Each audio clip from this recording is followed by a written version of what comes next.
gravando a nossa primeira webconferência, não é? Após o SE, não é? Após a aprovação do SE. Deixa eu aqui permitir todos.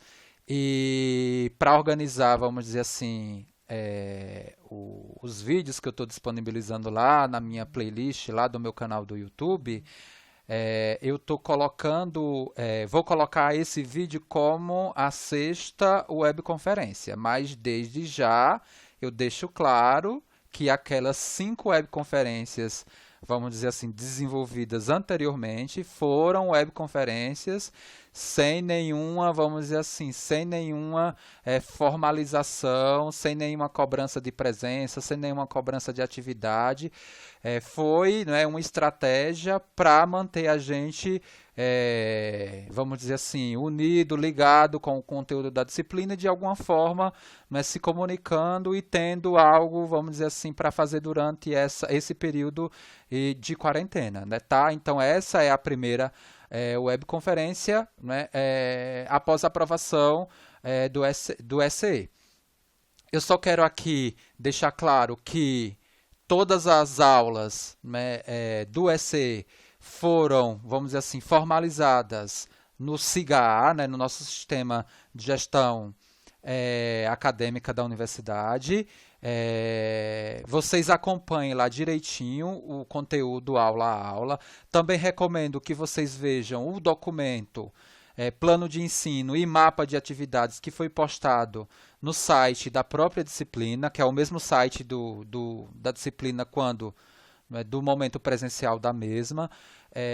Diferentemente do momento presencial, esse momento virtual, né, vai precisar muito da atenção de vocês em relação ao que a gente está colocando lá no mapa de atividades. Vocês precisam obrigatoriamente acompanhar o que eu recomendo lá no mapa de atividades. Para essa primeira semana, tá super tranquilo, porque o que a gente vai fazer hoje, nesse momento aqui síncrono, é uma revisão do conteúdo que foi dado na primeira parte do curso presencial para o desenvolvimento da primeira avaliação conceitual do curso, que será na próxima quinta-feira.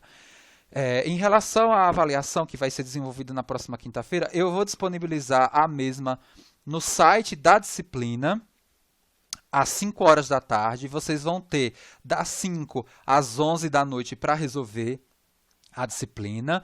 Não é? Na verdade, recomenda-se que a disciplina ou que a prova ela seja desenvolvida, né, dentro do momento síncrono da disciplina de vocês, que seria na quinta-feira das 7 às 9.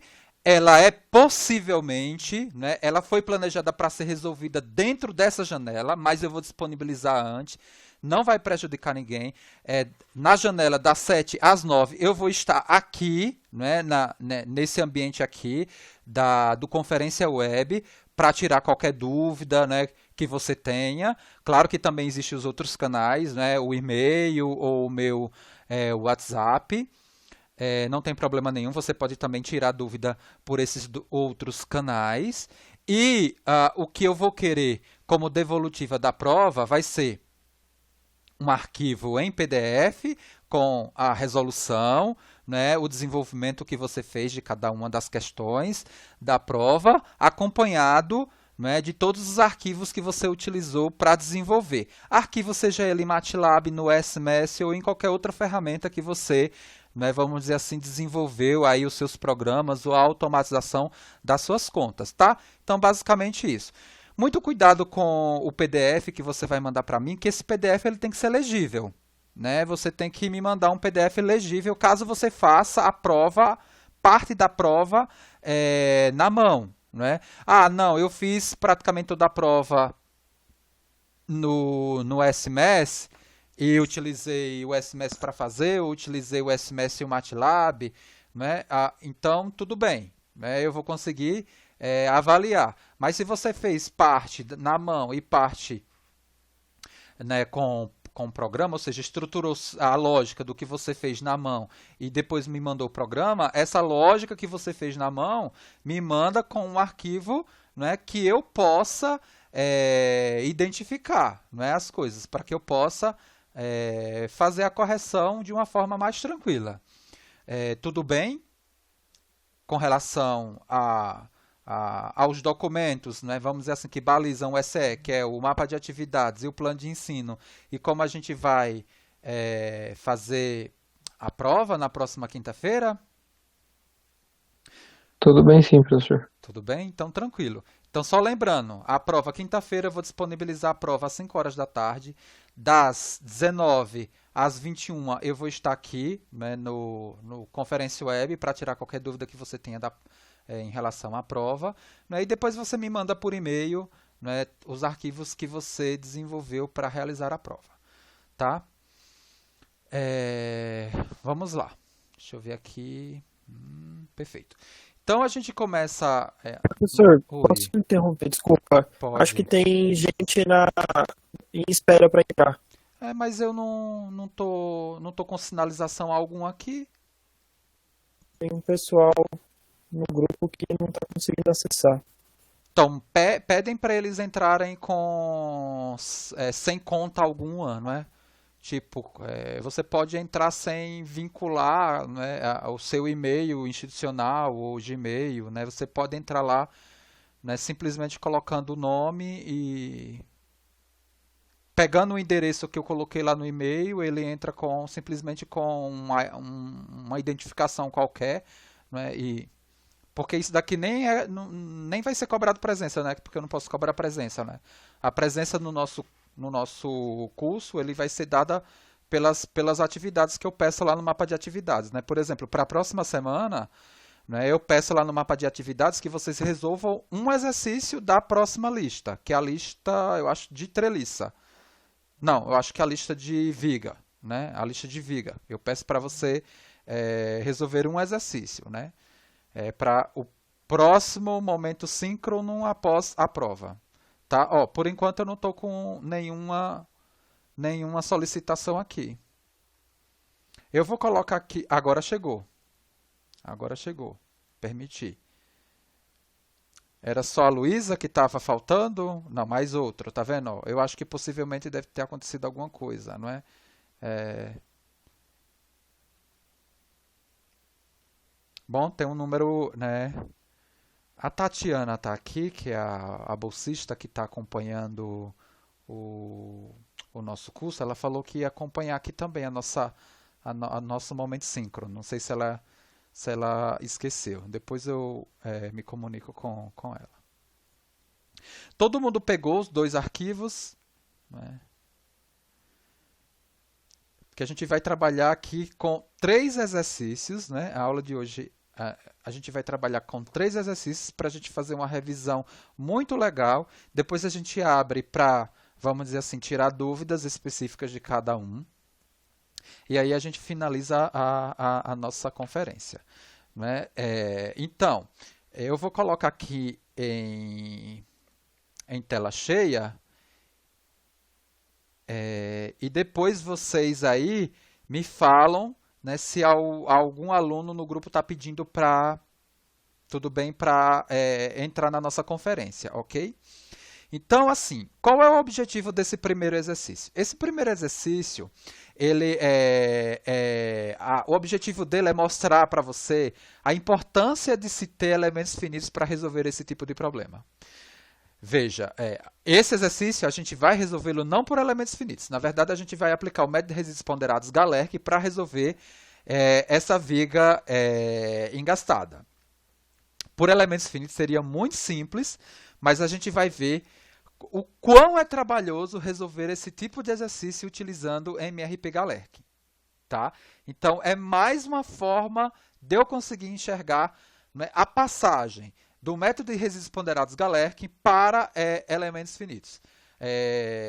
Veja que na lista 2, quando a gente fez a aplicação de MRP Galerkin para resolver várias equações diferenciais ordinárias lineares, a gente sempre estabeleceu a nossa equação diferencial, né, dentro de um dado domínio, ou seja, a nossa função solução ela sempre estava dentro de um domínio, de 0 a 1, de 0 a 2 e assim, né, para os vários domínios das equações diferenciais que a gente abordou. Naquele tipo de problema, era muito, entre aspas, simples aplicar Galerkin. Por quê? Porque você tinha que estabelecer somente uma única função de aproximação, que atendia, né, a exigência de diferenciabilidade da minha forma integral, seja ela enfraquecida ou não, e os elementos condicionantes que eu precisava para aquela função de aproximação era que ela atendesse às condições de contorno. Então, esse era um entrave, vamos dizer assim, para aquele tipo de problema. Para esse problema aqui,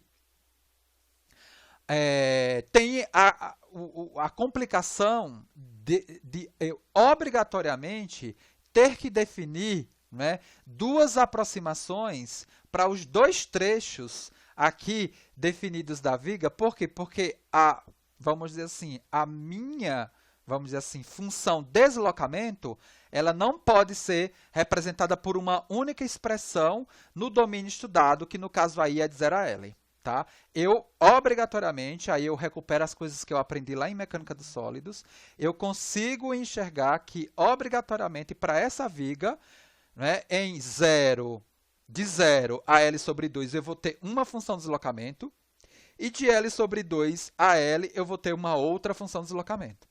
Então, aí está o problema da gente aplicar o MRP Galerkin para resolver esse tipo de problema. Dá uma trabalheira danada. Esse exercício é um exercício da lista 4, né, que tem como objetivo justamente aplicar Galerkin em problemas mecânico-estrutural. Quais foram os problemas que até então a gente estudou? Problema de barra sobre força normal e problema de viga em flexão. Tá? Porque o que a gente fez na lista 2 foi simplesmente aplicar MRP Galerkin em elementos finitos para resolver equações diferenciais, né, ordinárias, lineares, sem nenhuma vinculação com alguma representação, né, vamos dizer assim, de problema físico que essa equação diferencial estava atrelada. Né? No segundo momento, a gente passou justamente para aplicar esse tipo de situação para a barra sobre força normal, Galerkin e elementos finitos. E Galerkin também a gente aplicou para vigas. Né? Para essa prova, a gente não vai apresentar, vamos dizer assim, aplicar elementos finitos para viga. Não cai elementos finitos para viga. Poderia cair, né, Galerkin, né, aplicado para vigas, tá? Como esse exemplo aqui. Então, para eu aplicar Galerkin, o que eu fiz aqui, por exemplo, nessa situação, foi definir aqui, por meio do princípio dos trabalhos virtuais, a forma integral enfraquecida do problema. Né? Por meio do PTV, eu consigo fazer isso. Eu poderia também trabalhar a forma integral enfraquecida desse problema de viga em flexão por meio da forma forte? Sim, a gente já mostrou, a gente já discutiu, né, isso em sala de aula. Tá? Então, poderia sim aplicar a partir da forma forte, gerar a forma integral enfraquecida, mas não é o caso. A gente, né, definiu aqui a forma integral enfraquecida do meu problema para eu aplicar Galerkin por meio do princípio dos trabalhos virtuais, ou seja, essa integral aqui à esquerda dessa igualdade, ele me representa o trabalho interno do meu problema, né, da minha viga, e essas integrais aqui, mais essa parcela daqui do lado direito da igualdade, me representa o trabalho externo, o trabalho virtual externo, né, o trabalho das cargas nos deslocamentos virtuais externos. Tudo bem? Como eu comentei, eu poderia, né, vamos dizer assim, a partir da forma forte dada aqui, ó, né, desenvolver a forma integral enfraquecida. Não é o caso. Para esse tipo de problema, a gente já parte, né, do princípio dos trabalhos virtuais. Como eu comentei, nesse problema daqui, eu obrigatoriamente, né, preciso de duas aproximações. Uma que vai ser definida para o primeiro trecho e outra que vai ser definida para o segundo trecho. É obrigatório, gente. Por quê? Olha, é só você ver a viga. Eu vou ter mudança de momento fletor, né? Ou seja, eu vou ter que ter obrigatoriamente uma função momento fletor, né, que varia de 0 a L sobre 2, e eu vou ter uma outra função de momento fletor que varia de L sobre 2 a L. Ora, é só ver aqui a relação momento-curvatura, tá vendo aqui, ó, relação momento-curvatura, que ela é função da função momento fletor. Então, se eu tenho variação de momento fletor, obrigatoriamente eu tenho a variação da minha função de deslocamento para um dado trecho. Então, é justamente isso. Como eu tenho dois... Oi? Tem gente tentando entrar na conferência. Desculpa Tá, interromper. vou lá. Obrigado. Permitir. Ok, vou voltar lá. Então, alguém me avisa aí pelo áudio que eu não tô, como eu tô com o modo tela cheia, eu não consigo ver, tá? A, a, a solicitação. Então, voltando. Como obrigatoriamente esse problema eu tenho dois trechos, né, representados, né, dois trechos governados por funções momento-fletor diferentes, eu obrigatoriamente vou ter dois trechos de função deslocamento, tá? Então, o primeiro trecho de 0 a L sobre 2 vai ser essa função de deslocamento que eu estou aproximando por uma função quadrática. Professor, eu poderia aproximar por uma função cúbica de grau 4? Poderia. Só que eu fiz de grau 2, por quê? Porque de grau 2, gente, já me deu um trabalho danado. Se eu fosse fazer com grau 3, iria me dar um trabalho maior e grau 4 ainda maior, tá? Então, o que eu fiz foi escolher a função polinomial de menor grau possível que me atende à condição de diferenciabilidade apresentada pela forma integral, utilizada aqui no problema, que nesse problema foi a forma integral enfraquecida. Tudo bem? Que no caso de MRP Galerc, não necessariamente eu preciso da forma integral enfraquecida. Eu enfraqueci para facilitar o meu problema, para eu poder utilizar uma função polinomial de baixa ordem, né? Em comparação à original. Veja, a original aqui, ó, né, se eu fosse utilizar essa equação diferencial aqui, né, ela seria de grau 4, né? Tá? Como eu enfraqueci o problema, ela foi para grau 2, tá? Tudo bem? Então, nesse primeiro trecho, eu defini a função, tá, de grau 2, e nesse primeiro trecho, obrigatoriamente eu tenho que associar a essa função as condições de contorno, porque é nela onde eu tenho as condições de contorno do meu problema, que é o quê? Que é o deslocamento na vertical nulo e a rotação nula, tudo bem? Então, por isso que aqui nesse ponto, vamos voltar. É por isso que nesse ponto aqui, né, e para essa função eu já aplico as condições de contorno. Quais são? V de 1 em 0, 0, ou seja, me dá o alfa 3, 0, e o V1' em 0, 0, ou seja, eu derivo essa função e substituo o valor de x por 0 e igualo 0, e encontro o alfa 2 igual a 0. Ou seja, essa primeira função, na verdade, ela, com as condições de contorno, ela fica com essa cara aqui. Ou seja, a primeira função, obrigatoriamente, para a aproximação que eu dei, né, a v de 1 de x, ela vale alfa 1 x2. E a segunda função, né, no trecho x, L sobre 2AL, ela vai ser dada por essa, né, expressão aqui, por essa função quadrática. Veja que as constantes elas são diferentes. Muito cuidado. São duas funções diferentes. Eu não posso utilizar as mesmas constantes, de forma alguma. É uma função no primeiro trecho e uma outra função no segundo trecho, tá?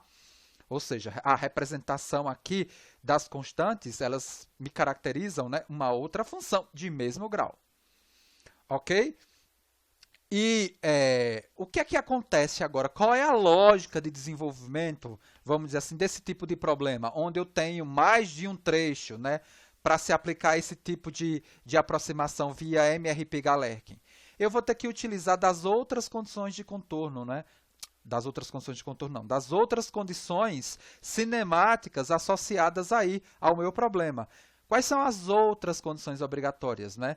São condições de continuidade que eu tenho entre o deslocamento, né, representado pela função no primeiro trecho e a função no segundo trecho. Ou seja, nesse ponto aqui, né, olha, nesse ponto aqui em xl sobre 2, o deslocamento dado pela função 1 tem que ser igual ao deslocamento dado pela função 2. E a mesma coisa a rotação. A rotação dado pela função do trecho 1 tem que ser igual ao do trecho 2.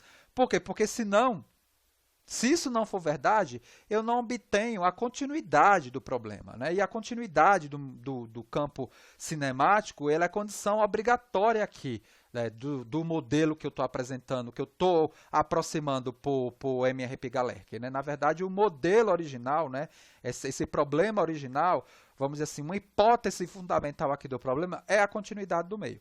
Então, aqui, essas outras duas condições, elas vão me dar elementos para que eu possa continuar o desenvolvimento do meu problema por essa estratégia de aproximação MRP-Galerc.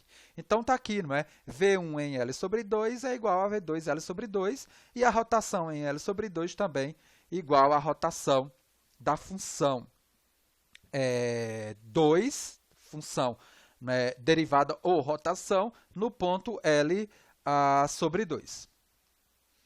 Com essas condições, eu vou fazer o quê? Eu vou relacionar as constantes da primeira função de deslocamento com as constantes da segunda função de deslocamento, tá?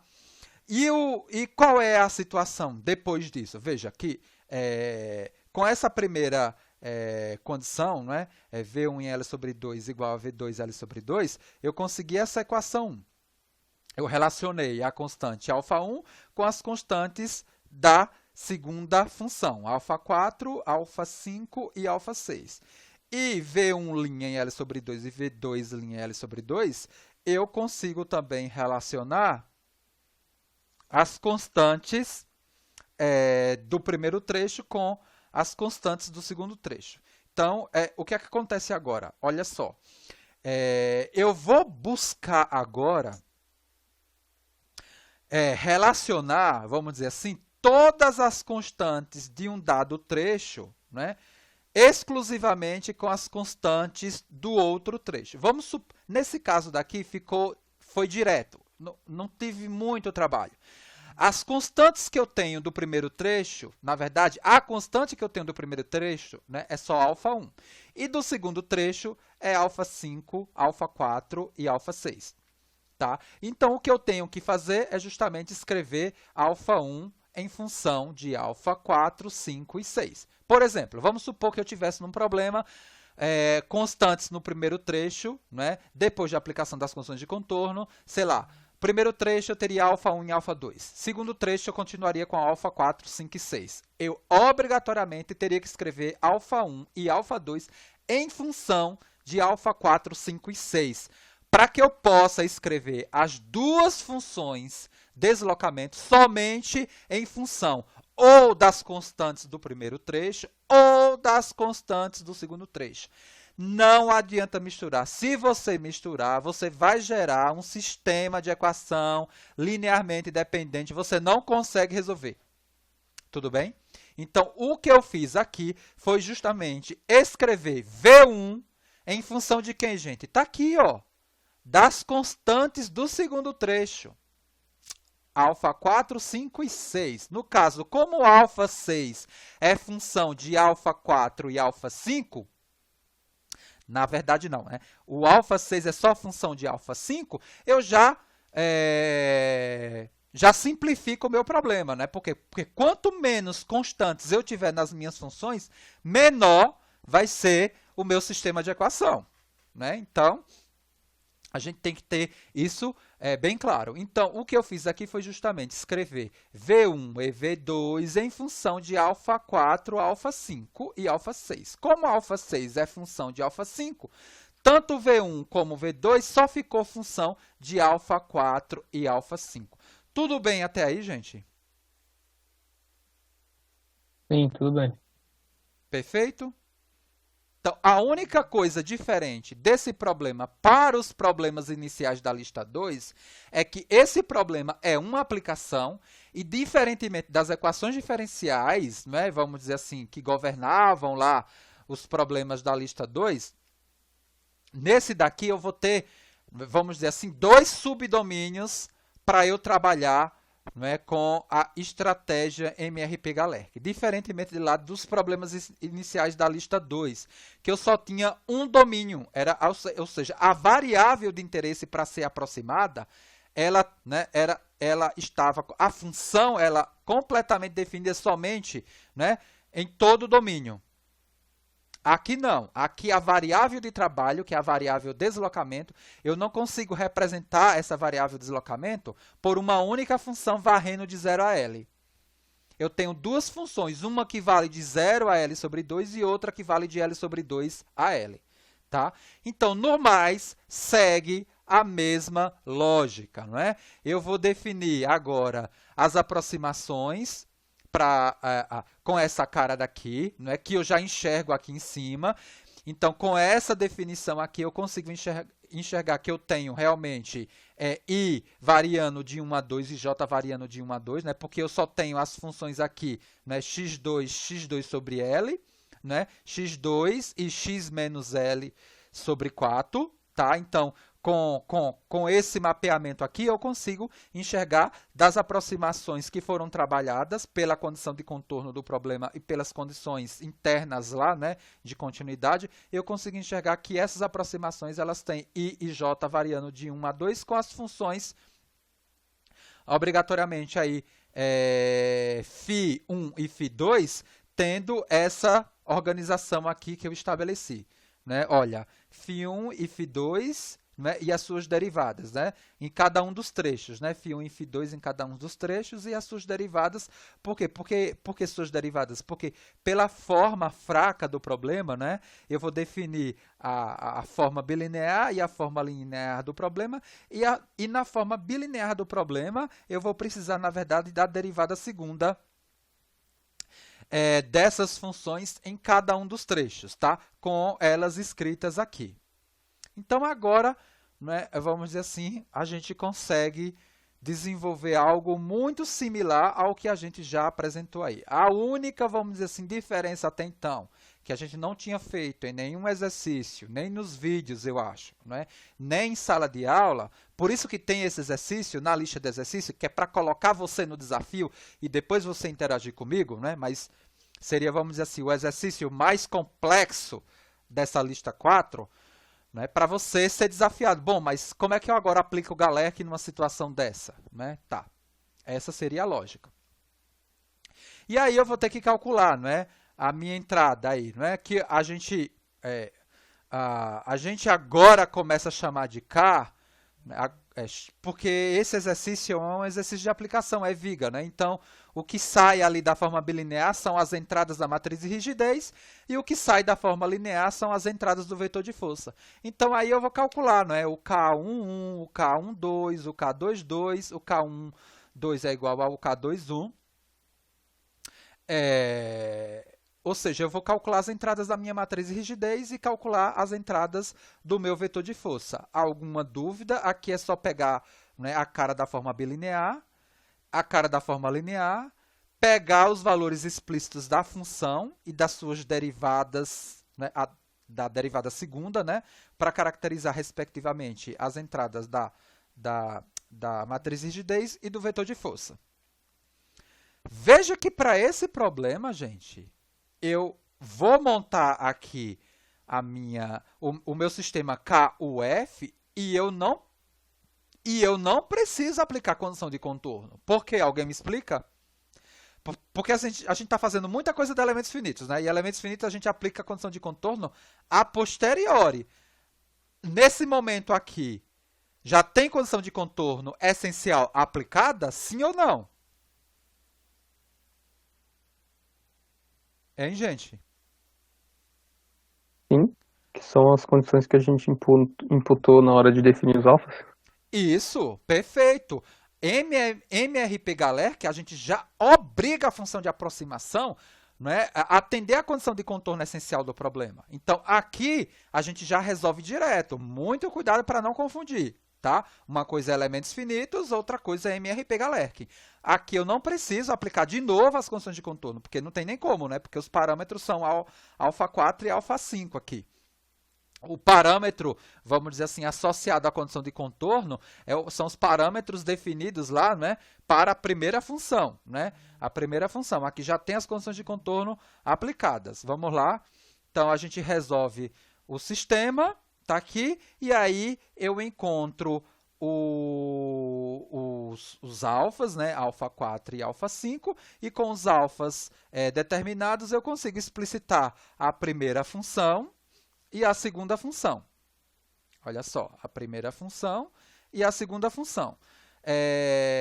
Só para, vamos dizer assim, facilitar o processo de comparação entre solução exata e solução aproximada, eu adotei aqui o K, P, E e L, 1, para a gente simplesmente trabalhar com a matemática, né? Peguei agora com os valores dessas constantes aí igual a 1, o primeiro trecho para dar, né, dessa solução aproximada, ele vai ser representado por essa função quadrática, 13x ao quadrado sobre 48, e a do segundo trecho por essa outra função quadrática, x ao quadrado sobre 48 mais x sobre 4 menos 1 sobre 16. A questão que se segue aí é encontrar a solução exata do problema, que aí é mecânica dos sólidos. Eu não vou, vamos dizer assim, gastar muito tempo com isso. Eu só vou mostrar quais são as funções exatas. Aqui tem, né, tem todo o procedimento, como é que eu fiz. Né, vamos dizer assim, o cálculo das funções de deslocamentos dessa viga engastada para esse carregamento dado, que é um carregamento distribuído e uma carga concentrada, tá? Isso é conteúdo de mecânica dos sólidos, está aqui explicado. Quem não entendeu, vamos dizer assim, me pergunta amanhã, né, no horário do atendimento da disciplina, tá? Que eu posso, de alguma forma, tentar sanar essa deficiência, mas é um conteúdo de mecânica dos sólidos, tá? Então, resolvendo isso daí, né, eu vou chegar nessas duas expressões aqui para o campo de deslocamento. AV1, que é uma função... Veja, a solução exata para o EI, L, Q e P igual a 1 é uma solução de grau 4, só que eu aproximei com um polinômio de que grau? De grau 2. Então, quando eu comparar a solução exata com a solução aproximada, vai dar diferença. Eu estou vendo que a solução exata aqui é de grau 4 e a minha aproximação aqui é de grau 2, tá? Para o primeiro trecho. E para o segundo trecho, eu também tenho aqui uma solução de grau 4 e a minha aproximação é de grau 2, tá? Então, a gente acaba com a solução desse primeiro exemplo aqui e eu só vou agora mostrar para vocês aqui, deixa eu só compartilhar aqui a minha tela para eu mostrar só o gráfico. Tá todo mundo vendo o gráfico aqui, a comparação da solução exata com a solução aproximada?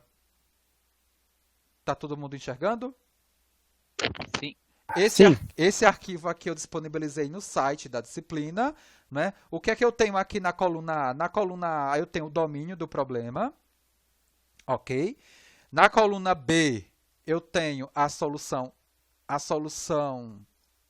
vamos ver aqui, deixa eu pegar aqui. Eu tenho a solução aproximada, né, no primeiro trecho, né? Na coluna C, a partir da linha 51, eu tenho, né, a solução aproximada no segundo trecho. E na coluna D, eu tenho a solução exata para o primeiro trecho. E na coluna E, a partir da linha 51, eu tenho a solução exata no segundo trecho. Vejam, né? Vejam que existe uma diferença, né, entre a solução exata, representada aqui pelo verde e o amarelo, em relação à solução aproximada, representada aqui pela azul e laranja. Mas, assim, existe uma tendência de recuperação do comportamento da solução, né, exata. É claro que eu atendo aqui a condição de contorno essencial, eu não poderia, vamos dizer assim, descaracterizar essa situação, mas existe aí, né, uma certa aproximabilidade, né, das duas funções, né? Ou seja, a minha aproximação, né, está ok, né? Possivelmente aí não tem erro de conta, né, deu algo, vamos dizer assim, coerente. Alguém tem algum questionamento, alguma dúvida em relação a essa questão? Quer fazer alguma observação? Quer colocar alguma coisa em relação a essa questão? A gente para aqui e volta para discutir algum ponto que ficou aqui sem, vamos dizer assim, sem total esclarecimento, para que a gente possa passar para os outros dois exercícios. Sintam-se à vontade, tudo bem? É um momento para a gente interagir, vai ficar no vídeo, vai ficar legal, porque depois eu coloco lá, mostra que vocês estão estudando, estão interagindo com o conteúdo da disciplina. Aline, Caio, Camila.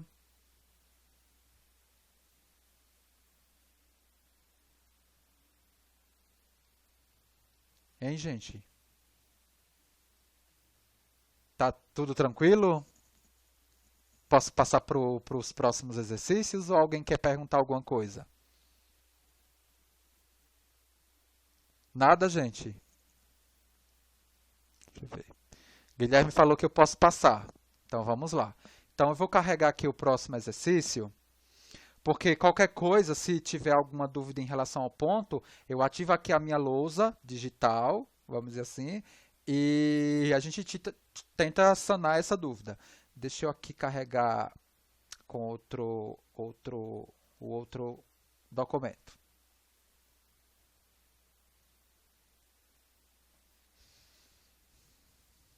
Está enviando. Professor, eu tenho uma Oi. dúvida. Vai, deixa eu achar. Quando a gente tem que resolver um exercício de Galerkin, aqui nesse exercício, por exemplo, você colocou aqui que o V1x estava na forma quadrática, né? Sim. A gente, tipo, no exercício vai ser dado qual é a ordem da função que você quer? É assim, obrigado. Qual seria, Luiz, o primeiro ponto? É você observar, né, a exigência de diferenciabilidade exigida pela forma integral, né? Como eu parti da forma integral enfraquecida, a exigência de diferenciabilidade, 2. Então, é claro, se eu não defino, olha, você tem que utilizar tal aproximação, claro que você vai pegar que te dá menos trabalho, que foi o que eu fiz, né? Uhum. Numa prova, possivelmente, eu forçaria você a utilizar uma dada aproximação. Por quê? Porque se eu deixasse livre, imagine, cada um utilizando uma aproximação, eu teria que ter, sei lá, N soluções. Tipo, eu teria que ter N gabaritos para mostrar, entendeu? O aluno fez com grau 3, outro aluno fez com grau 2, outro aluno... Tá? Então, eu possivelmente daria a cara da aproximação que você teria que forçosamente aplicar para resolver, para aproximar o problema. Nesse caso, como eu não dei, né, a lógica que eu utilizei foi, eu vou aplicar, vamos dizer assim, o menor grau possível, né, que pode ser utilizado para resolver esse problema. Por exemplo, eu não poderia aplicar grau 1. Né? Por quê? Porque a diferenciabilidade é grau 2, então não dá para eu aplicar grau 1. Tá? Seria essa situação. Tá, é que eu tava fazendo alguns exercícios da lista e eu percebi que, assim, se eu fazia um grau mais baixo, dava uma distância maior, aí conforme eu ia aumentando o grau, ela ia ficando mais próxima. Isso, por exemplo, possivelmente se eu usar grau 4 aqui, o que é que eu vou conseguir? Uma coisa bem próxima. Quase possivelmente eu vou conseguir a solução exata. Uhum. Se eu utilizar grau 4, né, porque veja assim, ó, a solução exata é uma função polinomial. Se eu utilizar um polinômio da mesma ordem, a gente já mostrou isso, né, para o problema modelo, lembram? O problema modelo eu utilizei, né, peguei lá, utilizei o mesmo polinômio, né, o mesmo grau do polinômio da solução exata e a gente recuperava o quê? A própria solução exata. Só que grau 4 vai dar um trabalho absurdo. Eu não vou pedir para vocês tentarem fazer isso, que tipo, vocês vão ficar até o dia da prova tentando resolver esse problema, tá? Fica para, sei lá, um outro momento. Tô com curiosidade, quero enxergar, já fiz a disciplina, vou pegar aí e vou fazer. Por quê? Porque vai ser um exercício muito trabalhoso. Mas se já fez tudo, não tem mais dúvida, e daqui até quinta-feira quer se desafiar com esse tipo de problema, faz. Se fez, me mostra. Né? Pode ganhar aí, tipo, uma perninha do A, né? Porque não vale ponto, né? Na nossa disciplina. Não ganha ponto, ganha conceito. Então é legal, né? Já facilita a minha vida. Eu já pego isso daí, sei lá, faço um vídeo, né? E dou o crédito para a pessoa que fez, né? Foi o aluno tal que fez. Tá? Vocês podem tentar e testar com o de grau 4. E vai ver que vai conseguir a solução exata. Tudo bem? Entendi. Muito obrigada.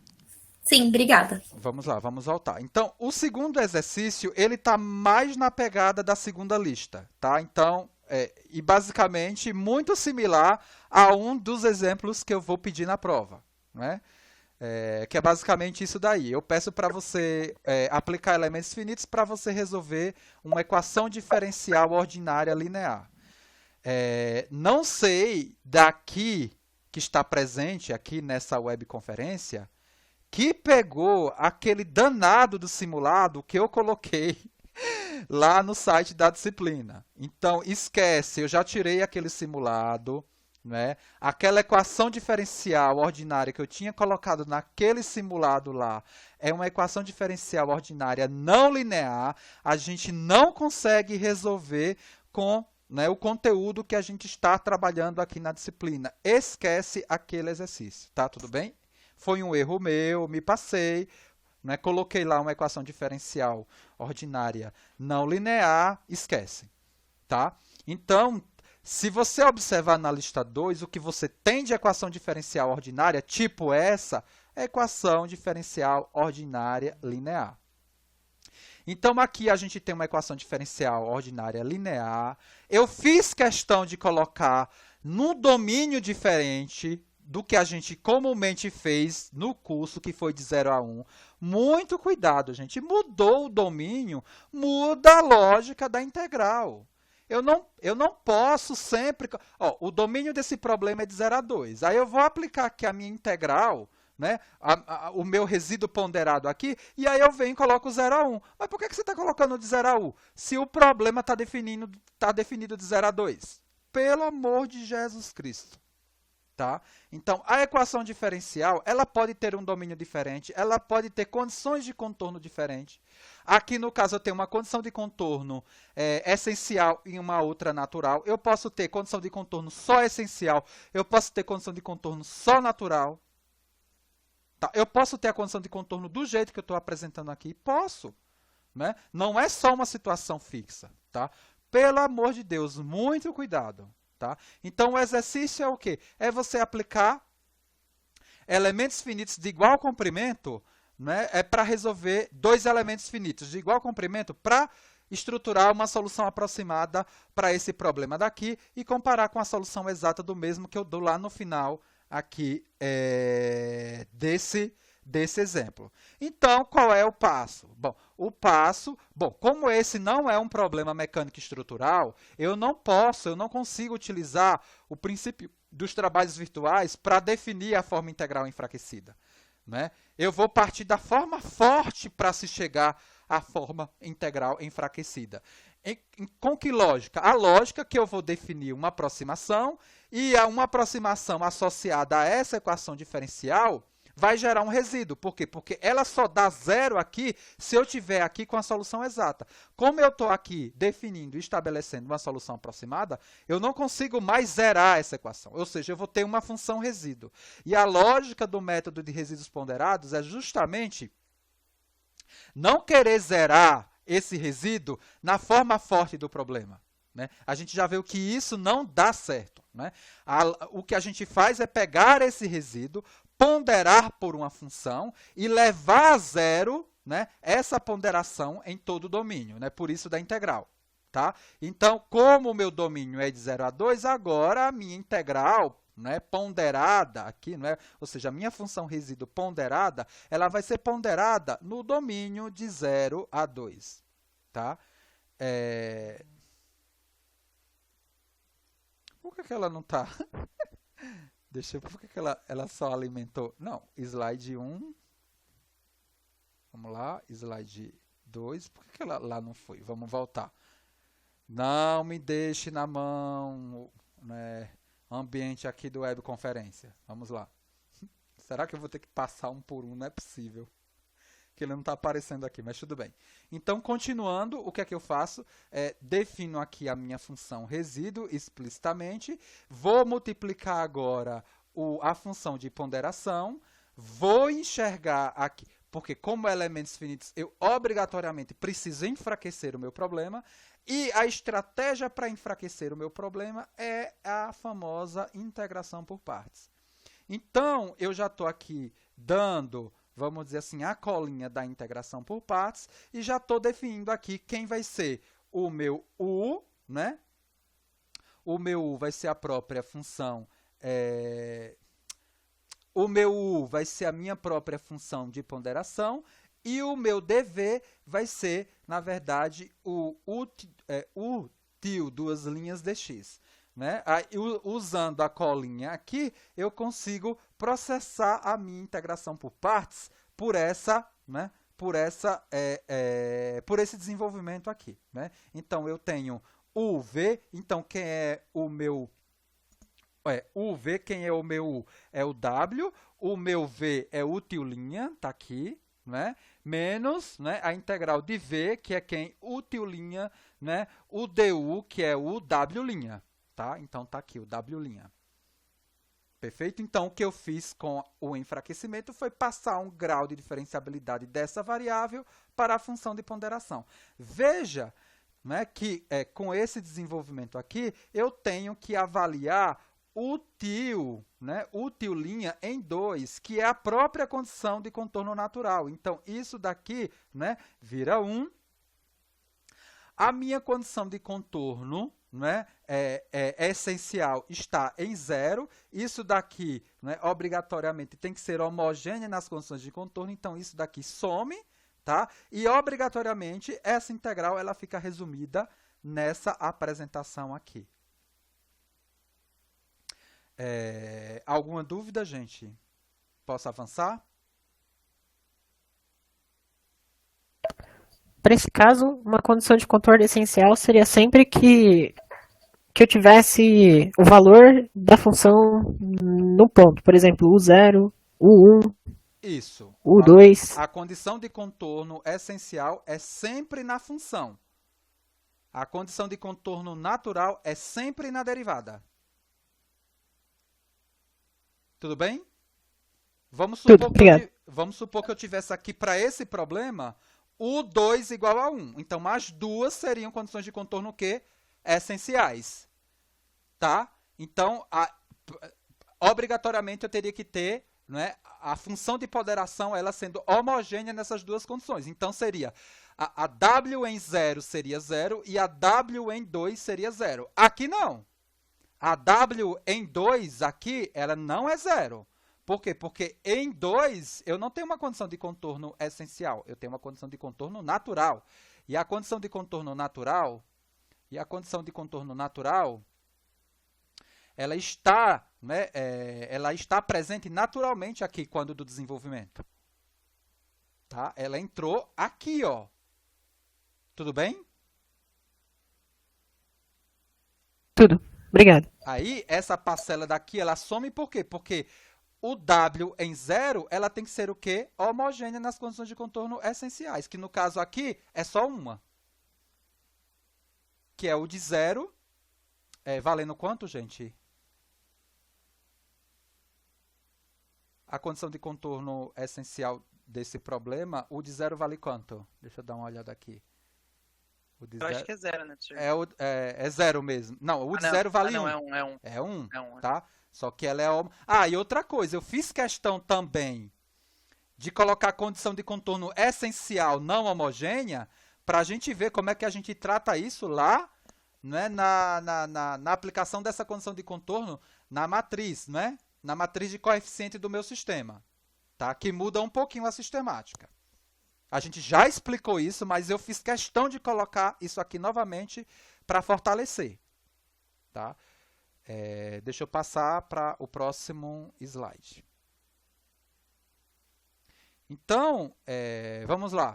Então, na sequência aqui, eu reescrevo, não é, depois de aplicar, não é, a integração por partes, eu reescrevo, tá, a minha forma integral enfraquecida, né, com a apresentação clássica que eu caracterizo, né? A forma bilinear e a forma linear. Né? A forma bilinear é a forma que contém o til e o w, e a forma linear que só contém o w. Como eu vou utilizar, né, Galerque, né, aqui elementos finitos, né, aproximação Galerque, né, o espaço de aproximação aqui de ponderação, as funções que eu utilizo aqui para caracterizar o espaço de ponderação, eu mesmo do espaço de aproximação da variável. E aí a gente já sabe, né, que eu substituo primeiro o W aqui, o beta J some, e depois eu substituo o tio aqui, e eu vou ficar com um sistema K alfa F, ou KUF, não é, que a gente vem aqui chamando, denominando aqui, né, de elementos finitos por conta da forte associação que a gente dá no nosso curso com o problema mecânico estrutural. O próximo passo é justamente aplicar a discretização pedida, que são 2 elementos finitos lineares, ou seja, a discretização ela tem 2 elementos finitos e 3 nós. Eu coloquei aqui uma incidência nodal crescente, defini aqui os comprimentos, as coordenadas nodais, não é?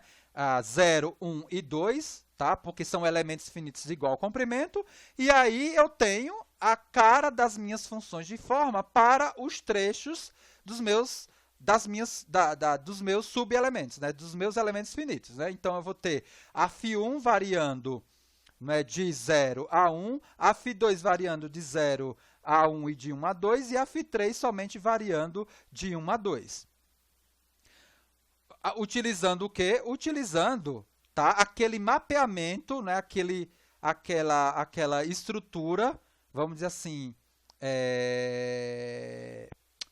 aquele elemento mestre, vamos dizer assim, aquela estrutura, né, de aproximação linear que a gente dá para um elemento, né, finito. Aquele mapeamento clássico que a gente deu, que a gente consegue construir essas funções aqui, tá? Lineares. Mas é mais fácil construir pelo mapeamento, mas se você não quiser, você pode fazer o quê? AX mais B e fazer, né? A φ de 1, ela vale, por exemplo, ela vale 1 em x igual a 0 e vale 0 em x igual a 1. E vai encontrar essa mesma função. Só que a gente já mostrou no curso como é que a gente consegue fazer, tá, essas funções de forma rapidinho. É tanto que nos simulados você vê que no formulário eu dou isso daí, né? Tipo, para a prova de vocês eu não vou dar formulário, que vocês vão fazer em casa, vocês vão fazer a prova com todo o material que vocês têm, tá? Não é? Não faz sentido eu dar formulário, né? Vocês vão fazer a prova com tudo que vocês têm, tá? Então, eu tenho as funções φ1, φ2, φ3 caracterizadas e as derivadas dela, porque eu vou precisar das derivadas, por exemplo, para caracterizar as entradas da minha matriz K. E aí, como são 3 nós, eu vou ter uma dimensão da matriz K 3 por 3 e do meu sistema como um todo, né, vão ser 3 equações e 3 incógnitas. E aqui eu simplesmente tenho, né, o cálculo de cada uma das entradas, a K1, a K12, como a forma bilinear assimétrica, a K12 é igual a K21. Gente, nem sempre a forma bilinear é simétrica. Para esses casos que a gente vem trabalhando aqui no curso, a maioria deu simétrica, mas não necessariamente, tá? Então, eu tenho o cálculo aqui de cada uma delas, K1, K12, K22. Vamos passar aqui para o próximo slide. E aí, eu finalmente calculo, né, a K23 e a K33. E a K32 é também igual, né, é simétrico. Não está aqui, mas é igual. Eu calculo aqui as entradas do meu vetor de força, né? Não é força não, aqui é vetor F, né? Porque aqui não é mecânica estrutural. As entradas do meu vetor F, elas estão aqui, e aí eu monto o meu sistema. Está aqui o meu sistema. Aqui elementos finitos. Então, até esse ponto daqui, eu não tenho as condições de contorno essenciais aplicadas. Eu tenho que, nesse ponto, aplicar a condição de contorno. Qual é a condição de contorno aqui, gente? A condição de contorno aqui, deixa eu utilizar um lápis aqui, é U de 0 igual a 1. É uma condição de contorno não homogênea. Como é que eu faço para aplicar esse tipo de condição de contorno aqui? Eu identifico na diagonal principal, né, o grau, né, de liberdade. O grau de liberdade, porque comumente a gente liga isso a mecânica dos sólidos, né? Tá. A gente identifica o parâmetro da diagonal principal associado ao ponto da condição de contorno, que é justamente esse elemento aqui, substitui ele por 1, mata a linha e, na entrada do vetor de força, substitui pelo valor da própria condição de contorno, que aqui no caso é 1. Veja, eu não mato a coluna. O procedimento de matar linha em coluna somente quando, gente? Quem responde? Quando for homogênea. Só quando ela for homogênea. Por exemplo, se essa condição fosse 0, aí sim eu mataria também a coluna. Como ela não é 0, ela é 1, eu obrigatoriamente só mato a linha. Eu fiz questão de escrever novamente aqui, ó, o sistema com essa situação. Por quê? Veja, quando eu for explicitar o sistema, se α1 não é 0, então o α1 ele entra aqui também nessa outra equação. Eu não posso tirar α1 do meu sistema de equação. Tá? Ele entra aqui. Então, por isso que eu não mato a coluna, eu só mato a linha. Então, resolvendo esse sistema, eu vou encontrar α1, 1, α2 menos 30 sobre 17 e α3 menos 41 sobre 17. Vamos passar aqui, deixa eu voltar aqui para a mãozinha. E aí, agora, o que eu preciso fazer é justamente escrever a solução aproximada. Então, teve aluno que hoje à tarde me mandou e-mail com dúvida. Não sei se esse aluno está presente aqui na nossa conferência. Ele fez os exercícios da lista 2 e falou assim, professor, eu não sei como gerar a comparação da solução aproximada com a solução exata, porque eu não sei construir a solução aproximada. Eu calculo os alfas e eu não sei o que é que eu faço com esses alfas. Está aqui. Eu preciso encontrar a minha solução aproximada a partir da definição da solução aproximada como uma combinação linear de alfa e φ. Nesse caso aqui, são quantos nós? 3. Então, eu tenho 3 funções atreladas a cada um dos nós. Então, a minha função de aproximação aqui, ela vai ser quem? α1 vezes φ1, mais α2 vezes φ2, mais α3 vezes φ3. Quanto vale α1 para esse problema? 1. Eu calculei. O α2, acabei de calcular. Está ele aqui. O α3, acabei de calcular. Pelo sistema KUF, está aqui. E quem é α1, α2 e α3? Gente, está lá.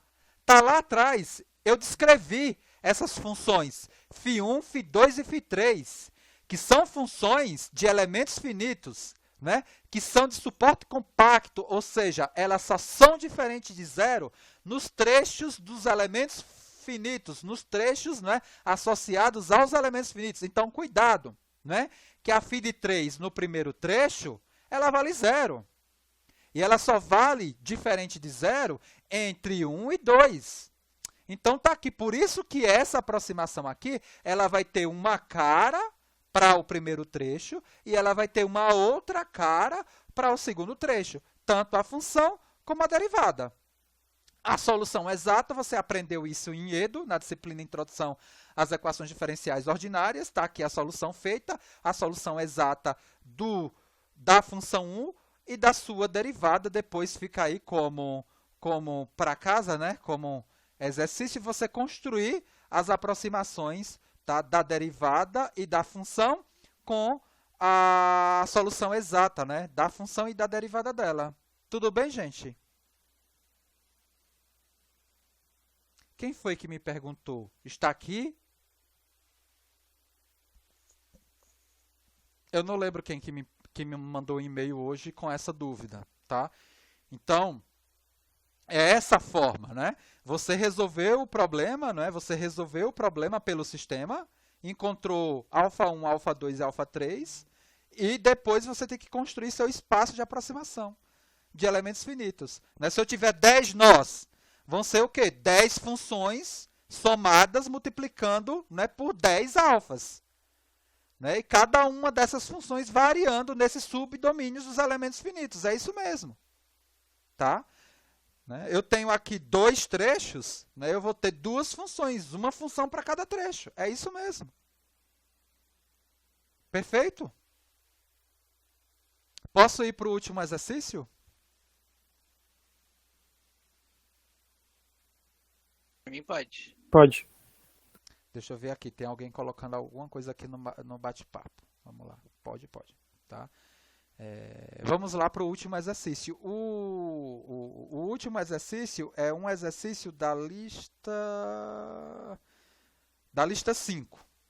É um problema de barra sobre força normal, ou seja, um problema também que, né, vai cair na prova, né? São 2 exercícios na prova, como vocês viram no simulado, né? É um problema muito similar ao problema anterior e um problema muito similar a esse, com a facilidade que na prova eu dou valores, né? Para Q, para E, para A, para L. Então, você resolve, você encontra, né? Não é literal, né? Não é com variáveis, tudo bem? É bem mais simples. Mas eu fiz questão de colocar esse exemplo para a gente tentar revisar a sistemática de desenvolvimento desse tipo de exercício. Veja, professor, é um problema de barra sobre força normal. Eu preciso chegar nessa matriz de rigidez aqui para começar a resolver o exercício da prova. Não, gente, isso a gente já fez em sala de aula, a gente já fez no curso, já foi demonstrado. Você não vai precisar chegar nisso daí. Você vai utilizar essa informação e sistematizar a partir dessa informação a solução do seu problema, né? Existem objetivos, né, na prova que vão estar lá explícitos. Numa questão, eu quero enxergar se você sabe, vamos dizer assim, todo o contexto global. E em outra questão, eu quero saber se você enxerga a aplicação de procedimento, né, da técnica de elementos finitos. Tá? Aqui é bem procedimental, né? Eu tenho as coisas e vou pegar e executar. Tudo bem? Então, é um problema da lista de exercício, onde eu tenho barra sobre força normal, uma barra sobre força normal, né, caracterizada por 2 materiais, né, um material com essa rigidez 2EA e um material caracterizado por essa rigidez EA. Eu tenho 3 cargas, uma de 2Q distribuída de 0 a 2L, outra Q distribuída de 2L a 3L e uma carga concentrada P, né, aplicada em L. No problema, eu dei já a discretização mínima suficiente para se resolver esse problema, né? Que são 3 elementos finitos, 4 nós. Se eu não tivesse dado isso, é claro que você utilizaria a menor quantidade possível de nós e de elementos finitos para resolver esse problema. Se você quiser resolver com mais nós e mais elementos, pode, né? Eu estou resolvendo aqui com a discretização que o exercício apontou e que é a menor discretização possível para se resolver esse problema, tá? E o exercício me pede para você determinar os deslocamentos, as forças normais e as reações de apoio do problema. Primeira pergunta, esse problema dá para resolver por equilíbrio? Sim, não e por quê? Ou seja, determinar as reações de apoio utilizando equilíbrio? É hiperestático, não? Ele é hiperestático, não dá para resolver por equilíbrio. Não tem como resolver por equilíbrio, tá? Então, a gente vai resolver por elementos finitos, tá? Mas aí eu deixo depois, se vocês quiserem comparar a solução aproximada com a solução exata, eu deixo aí, né, vamos dizer assim, para que você resolva sozinho aí a solução exata desse problema. Alguém tem ideia de como eu posso caracterizar a solução exata desse problema? Quantas funções deslocamento U eu vou ter aí? Vamos dizer assim, diferentes nos trechos aí da minha barra. Essa questão levantada agora, ela é muito similar à primeira questão que a gente resolveu aqui, da viga. A viga a gente tinha 2 trechos de função, né? Aí eu mostrei lá como resolveu a viga. Nessa barra aqui eu tenho quantos trechos que a função deslocamento vai variar? 2. 3? Vão Três ter- trechos. São 3 trechos. Por quê? Porque, na verdade, vocês lembram qual é a equação em forma forte desse problema? U duas linhas, né? Eu esqueci de colocar aqui, né, que aqui é x, né? Tá? Tudo bem, é x e aqui é x, a gente tá cansado, né? É x e a componente de deslocamento na coordenada x é u. Eu sei que é u duas linhas de x, a equação diferencial, né, geral, é igual a quanto? Menos q, não é? Sobre o EA, né? Aqui nesse caso, né, vamos dizer assim, eu vou ter, né, se a gente enxergar aqui, eu vou ter na verdade, eu vou ter variação de força normal daqui para esse trecho, né, de 0 a L, de L a 2L e de 2L a 3L. Aqui eu estou com Q, né? Mas daqui até a carga P, eu vou ter uma função de deslocamento. Do P até, né, do L até o 2L, eu vou ter, vai ser a mesma carga Q, mas vai ser uma outra função de deslocamento, que eu vou ter uma U2. E do 2L até 3L, eu vou ter uma outra função deslocamento. Então, veja, eu vou integrar uma vez, vou integrar duas vezes, então vai aparecer duas constantes, então vai aparecer aí uma função com duas constantes aqui, com duas constantes aqui, com duas constantes aqui. Como é que eu resolvo? Eu tenho as duas condições de contorno do problema, né? Ou seja, a função no primeiro ponto, x igual a 0, ela vale 0, e a terceira função em x igual a 3L, ela vai valer 0. Mas quais são as outras condições? Aqui, ó, né, o deslocamento nesse ponto aqui por essa função e por essa função, elas são iguais. O deslocamento nesse ponto aqui por essa função e por essa função, elas são iguais. São essas outras condições aí, vamos dizer assim, que vão me dar um norte para resolver o problema em forma forte. Mas eu não faço aqui, porque aqui a intenção é aplicar elementos finitos, tá? Então, como é barra sobre força normal, eu vou pegar justamente, tá, a matriz de rigidez do problema de barra e caracterizar a matriz de rigidez de cada elemento, do elemento 1, do elemento 2 e do elemento 3. Verificando aqui o que muda, que é o comprimento do elemento e a rigidez. Então, o primeiro e o segundo elemento, ele tem o mesmo comprimento e a mesma rigidez. Então, eles vão ter essa mesma matriz de rigidez. EA sobre L, 2 menos 2, menos 2 e 2. Simples, simples. Vou passar para o próximo slide. Então, está aqui a K2, né, que é igual a K1. Tá? E a K3, eu tenho, a minha rigidez é o EA e o meu comprimento do elemento é o próprio L, então fica 1 menos 1 menos 1 e 1. O vetor de força que a gente descreveu no nosso problema, né, de barra sobre força normal, o único, foi o vetor de força, né, caracterizado por uma força uniformemente distribuída em todo o domínio do elemento, me dando essa situação aqui, né? A carga distribuída vezes o comprimento do elemento dividido por 2, né? Ou seja, metade vai para um nó, metade vai para outro nó. Muito cuidado para não esquecer, né, de como se chegou a esse F elemental e como se chegou a esse K elemental. Né? Isso daí vem da forma bilinear e da forma linear do problema de barra sobre força normal. Tudo bem? Tá? Eu não vou pedir isso. Isso já foi dado, isso já foi descrito. Então, com o vetor de força elemental, né, aqui, né, o mestre aqui destacado, eu vou aqui agora caracterizar o F1, o F2 e o F3 desse problema. Então, e o F3 desse problema.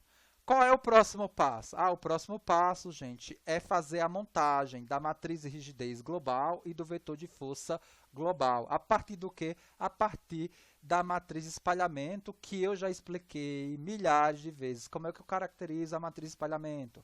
Eu comparo os graus de liberdade global do meu problema com o grau de liberdade do elemento. né? E aí me gera uma matriz unitária ou nula, onde o 1 é a coincidência dos graus de liberdade e o 0, né, é a negação, né?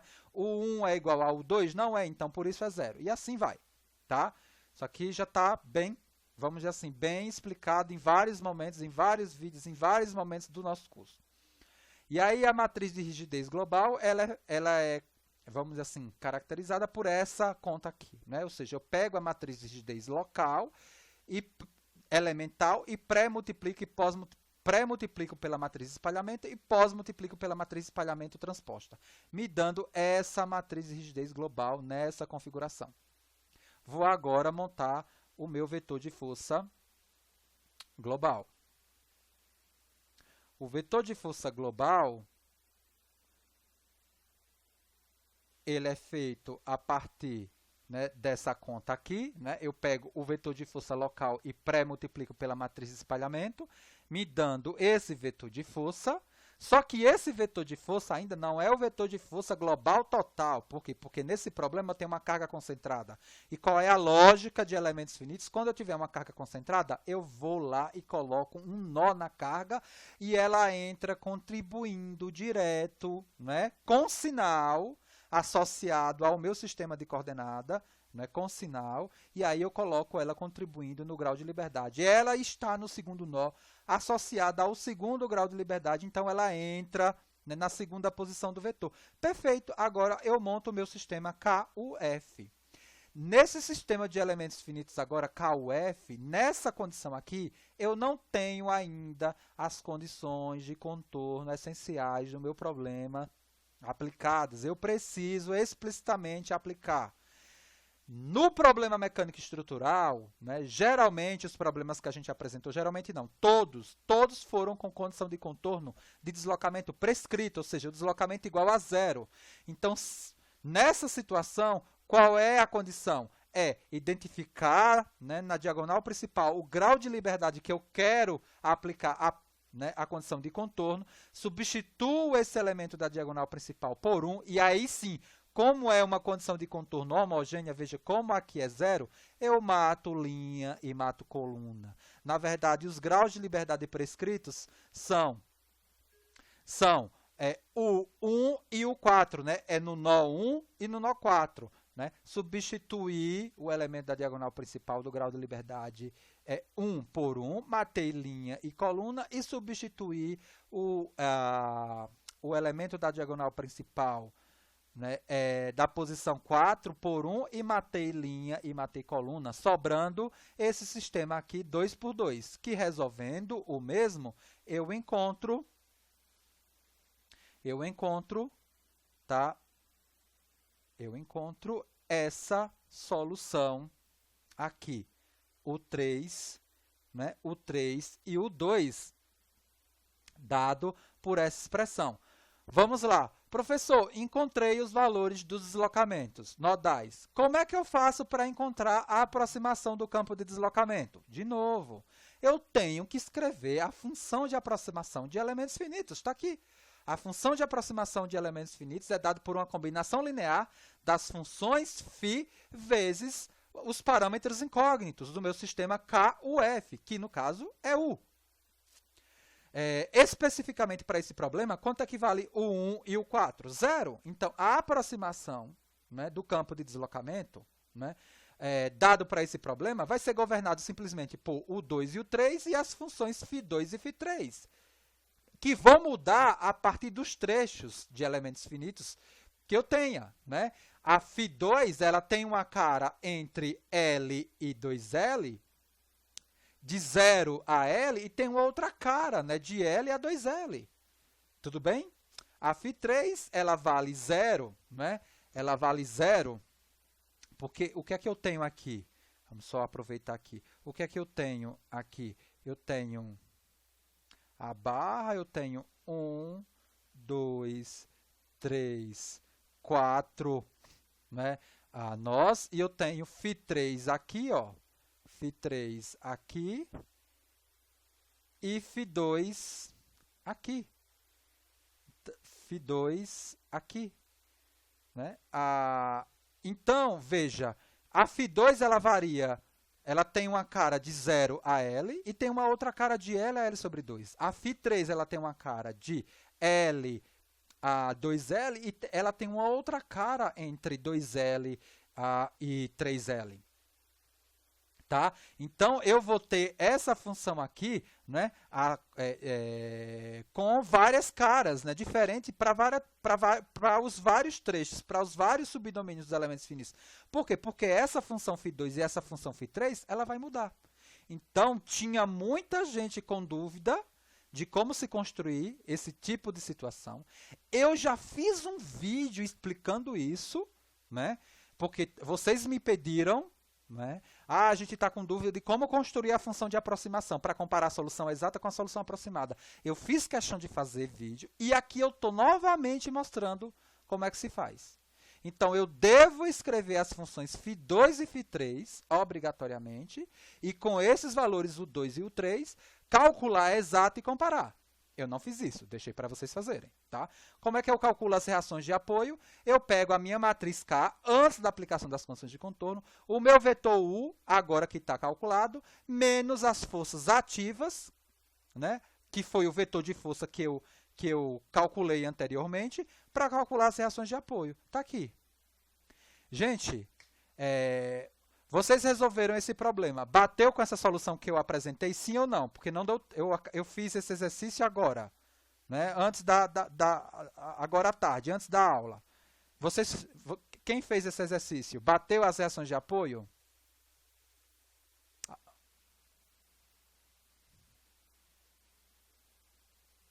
Por que eu não... Não me bateu.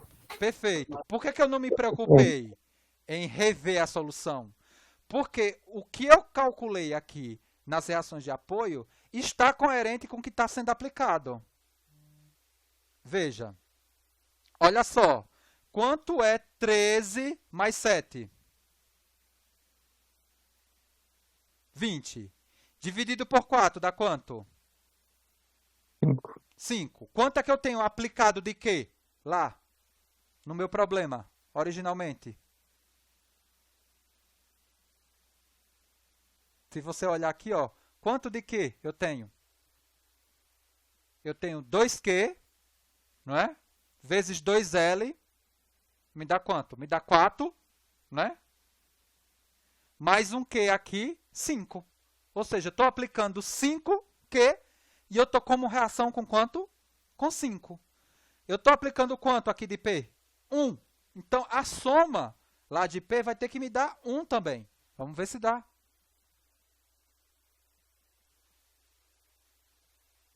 Se o equilíbrio bateu, possivelmente, né, a sua questão está coerente. Veja, 3 mais 1, 4. 4 dividido por 4 dá quanto? Dá 1. E veja que o 1 é no sentido contrário, equilibrando. Então, depois que eu consegui esse vetor daqui, eu falei, opa, possivelmente o que eu calculei aí está coerente. Se eu tivesse obtido aqui um resultado de reação de apoio, sei lá, apliquei 10 e encontrei 20 de reação, opa, tem alguma coisa esquisita aí. Alguma coisa está esquisita. Último elemento aqui da questão, ele me pede as forças normais. Veja, é barra sobre força normal. Força normal, aqui vai ser quem? Tensão normal vezes a área. Quem é tensão? É o módulo da elasticidade vezes a deformação.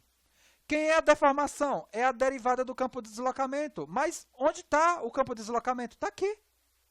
Basta eu calcular a derivada do campo do deslocamento e calcular a minha força normal nos elementos finitos. Professor, posso pegar a matriz de rigidez elemental vezes o deslocamento elemental e calcular a força normal? Pode.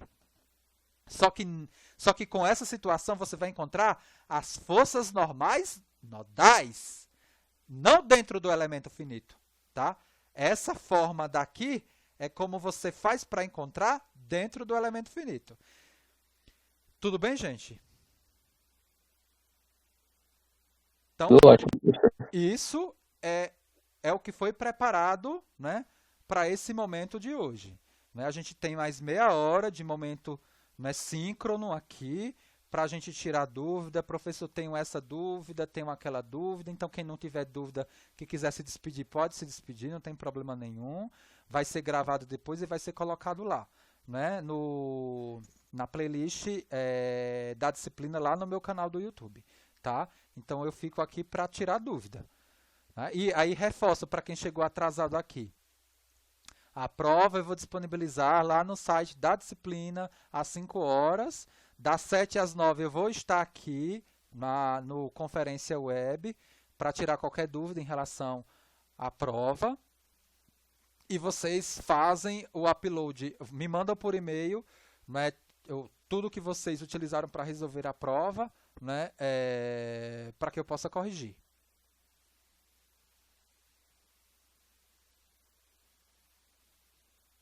As integrais? Ah, você fala, Paulo,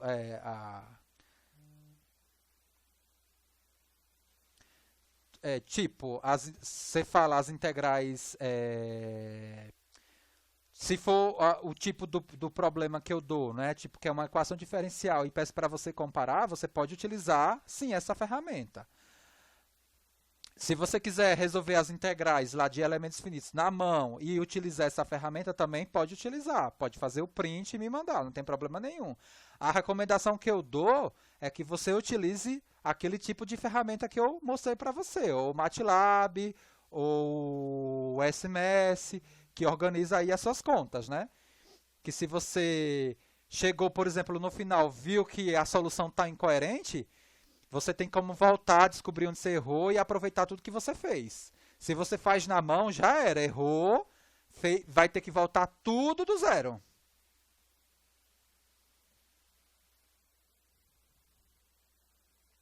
Mas pode, não tem problema. A estratégia que vocês vão utilizar para resolver é com vocês. Eu venho recorrentemente recomendando que você utilize, né, uma ferramenta para automatização das contas. Sir, Oi. na última linha da tela que tá aí, o linha 1 seria o util no domínio do primeiro elemento, né? Isso. É isso que eu quis Tá, falar. que aí ia ser a função o mesmo, 1 não uma está constante. associado... Cuidado, tá? Obrigado, Guerino, para não deixar dúvida. Né? Veja, muito cuidado, né? Porque o que eu quis aqui falar com esse 1 foi a força normal no elemento 1. Né? Para não confundir com isso daqui, né? Com deslocamento nodal, tá? Cuidado. Isso. Muito bom, perfeito. Porque tudo que eu coloquei aqui está em relação ao elemento 1. Eu pensei, não escrevi, vamos aqui explicitamente elemento 1, mas quando eu fiz isso eu pensei, né? Que eu estou querendo caracterizar aqui força normal elemental nos elementos. Então eu estou calculando aqui a tensão normal no elemento 1, a área do elemento 1, né? E a tensão do elemento 1 é o módulo da elasticidade do elemento 1, a área do elemento 1. Por exemplo, no elemento 1, quanto equivale isso daqui? É 2EA, não é? Tudo bem? O E1 vezes o A1 para o primeiro elemento vale quanto? 2EA. Tudo bem, gente? Sim. E a deformada, né, a deformação aqui, né, no elemento 1 vai ser a derivada do campo de deslocamento no elemento 1, que vai ser dado por quem? Simplesmente por U2 vezes a função φ de 2 escrita entre 0 e L. É isso daqui que eu quis dizer com essa equação. Obrigado, Guerino. Tá?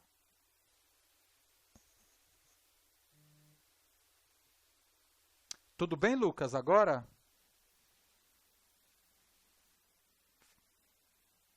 Fui infeliz aqui em escrever isso aqui, esse U', né? Porque acabou confundindo com o grau de liberdade 1. Mas o 1 que eu quis falar aqui foi do próprio elemento, né? Do elemento 1. Deixa eu fazer, como a gente tem tempo aqui, deixa eu fazer só um teste aqui em relação à lousa.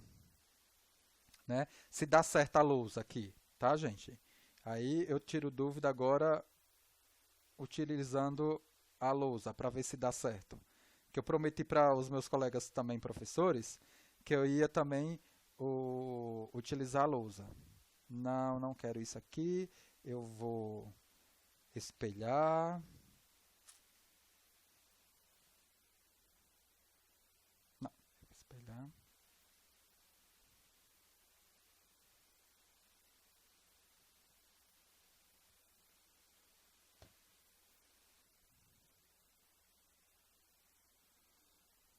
Agora, cuidado, Paulo, muito cuidado, que essa questão, eu não sei se ela tem a solução completa, tipo elementos finitos e forma forte, tá? Eu acho que só tem elementos finitos. E salvo engano, o resultado em forma forte dela, que ele me dá lá, eu acho que eu tenho até esse arquivo aqui, deixa eu abrir, que deixa eu só pegar ele aqui. Qual é essa aula? É a 567. Deixa eu só abrir aqui. Que tem um erro, né? Na verdade, ele me dá aqui a solução, só que a solução aqui, ela está errada aqui. O exercício, ele colocou a solução, eu coloquei a solução exata como se ele não tivesse o P. E ele tem o P. Então, dá uma diferençazinha aí, tá? Deixa eu só ver se é essa... Deixa eu ver se é... ó, aqui. Tá todo mundo vendo a tela? Alguém pode me falar aí por áudio? Não, a tela tá ainda no exercício. Tá, deixa eu compartilhar aqui. Vou compartilhar aqui. Agora eu vou voltar aqui para o PDF. Então, eu acho que o aluno quis falar é a solução exata do problema, né, que está aqui, né, em termos de força normal. Mas muito cuidado, que a tracejada é a exata do problema e a constante aqui é aproximada por elementos finitos. Mas para esse problema sem o P, tá, gente? É para esse problema sem o P. Com o P muda um pouquinho, tá? Vocês viram que aqui saiu, foi o equilíbrio me deu quanto? Me deu 13 sobre 4QL mais 3P. Não foi isso? Está faltando aqui o 3P. Tudo bem? Sim. Agora, está todo mundo vendo aí a lousa, a minha lousa digital? Sim, dá para ver. Porque eu quero fazer esse teste aqui para ver se funciona, né? Eu vou fazer um teste aqui porque...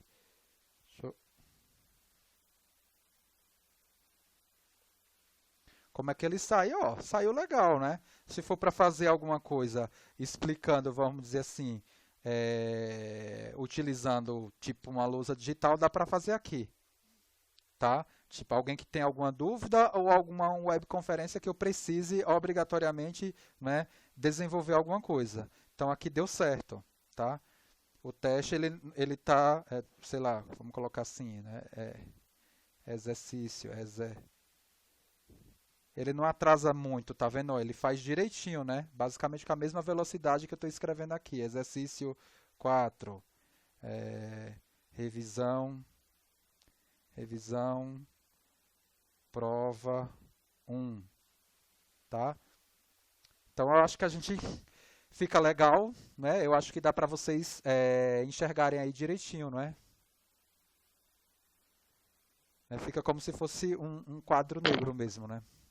Sim. Professor, o Lucas fez uma pergunta aí no chat também. Não sei se você está vendo o chat. Não, aí eu vou ter que voltar aqui. Deixa eu olhar. Aí eu utilizo agora essa situação. Se for pedido na prova o diagrama de força normal, eu teria que fazer por esse modo apresentado na última linha, então, ou eu poderia fazer com o K elemental e o elemental. Então, Lucas, vou utilizar aqui a minha situação, a minha lousa. Veja, quando eu, né, pego, né, o K do elemento, multiplico pelo deslocamento elemental, o que eu vou encontrar aqui são forças, né? São forças normais que estão associadas aos nós, né? Aos nós dos elementos. Olha só, veja que nesse exemplo daqui, a força, né? no exemplo aqui que ele deu, vamos supor que não tem a força P, né? Tem o 2Q. O exato, não é? O exato, ele me deu o quê? Linear, né? Mas o aproximado, ele está me dando quanto? Ele está me dando quanto? Constante, não é? Por que ele está me dando constante? Olha só, porque minhas funções de aproximação, deixa eu voltar lá para a lousa. As minhas funções de aproximação para o problema de barra sobre força normal é de que grau? Grau 1, né? Ó, é a x mais b, grau 1. Eu sei que força normal é quem? É tensão, né? Vezes área. Tensão é quem? É módulo de elasticidade vezes deformação. Então, eu sei que a força normal no elemento, ela vai ser quem? Módulo de elasticidade vezes área vezes a deformação no elemento. Só que quem é a deformação no elemento? A deformação no elemento é a derivada do campo de deslocamento. Perfeito? Só que como minha função deslocamento é uma função, né, de grau 1, é uma função de grau 1, eu obrigatoriamente, quando eu derivar essa função, ela fica quanto? Uma função o quê? Constante. Então, eu fico com a função constante.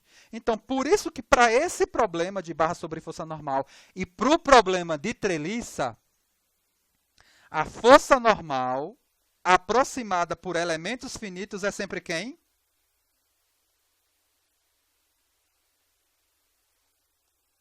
Constante. Então, sim, eu posso sim calcular para barra sobre força normal a força normal por essa estratégia aqui. Tá? Posso utilizar ou essa daqui, que vai dar a mesma coisa. É constante. Agora, a gente vai ver que para a viga, não. Se vocês pegarem lá os vídeos de viga, eu calculo também, né? Para a viga, eu calculo também da mesma forma KUF. Mas eu também faço para dentro do elemento. Né? Por quê? Porque a gente precisa fazer para dentro do elemento para ver a variação. Né? Por quê? Porque nas vigas, as funções de aproximação, elas são funções cúbicas. Não é? E aí a gente vê que não é só função constante. Né? Eu vou ter uma função lá. Não é? E aí, obrigatoriamente, eu preciso pegar dentro do elemento a variação. Tá? Mas a gente chega lá. Tá? A gente chega lá e reforça novamente esse ponto daqui a algumas semanas. Para barra sobre força normal, não. Para barra sobre força normal, ou uma ou outra situação, eu consigo caracterizar a força normal dessa forma. Ó, funcionou bem, né, o quadro. Não foi assim tão ruim. Naquele caso, professor, ia dar na mesma também, porque quando a gente substituísse o linha, ia ficar o deslocamento nodal sobre o comprimento do elemento, né? E isso que é uma constante, Aí ia dar na né? mesma, né? É isso mesmo. É isso mesmo, Guerino. Vai dar uma função constante, obrigatoriamente. E aí, gente, preparado para a primeira prova? Gente, está super tranquilo. O objetivo aqui do curso, mesmo quando, né, sem a gente pensar nessa forma, vamos dizer assim, virtual, né, eu sou um professor que trabalha sempre na perspectiva da pedagogia colaborativa. A minha intenção não é reprovar ninguém, vocês é que se reprovam. A prova está super simples, tá? Não precisa, vamos dizer assim, gastar energia querendo colar. Faça a sua prova. A prova você vai conseguir fazer, tá?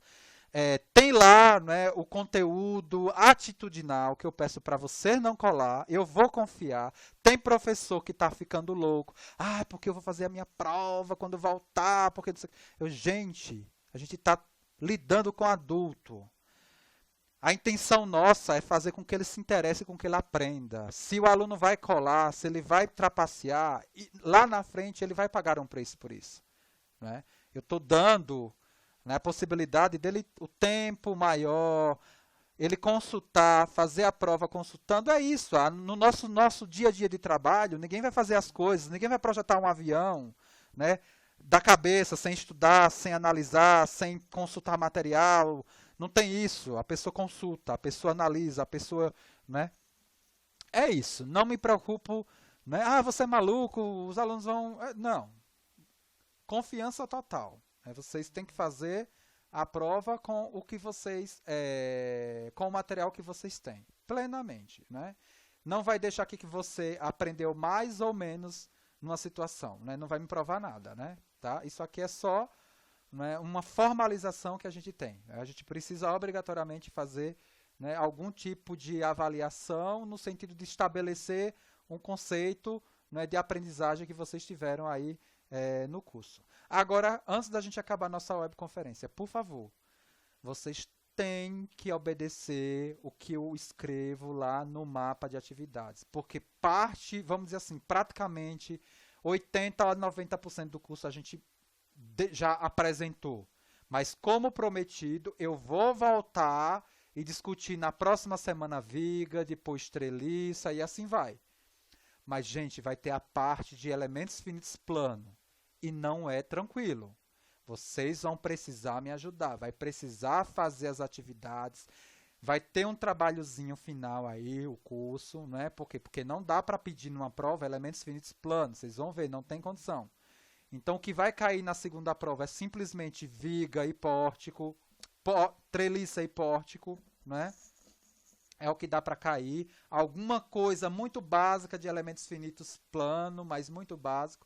E eu vou cobrar, né, na verdade, na segunda parte, né, elementos finitos plano, por um trabalho, tá? Que vai ser meio que um projeto final de curso. Mas super tranquilo. Mas para essa parte eu vou precisar que vocês acompanhem lá o que eu coloquei no mapa de atividades. Senão não vai funcionar. Tudo bem, gente? Alguma dúvida a mais?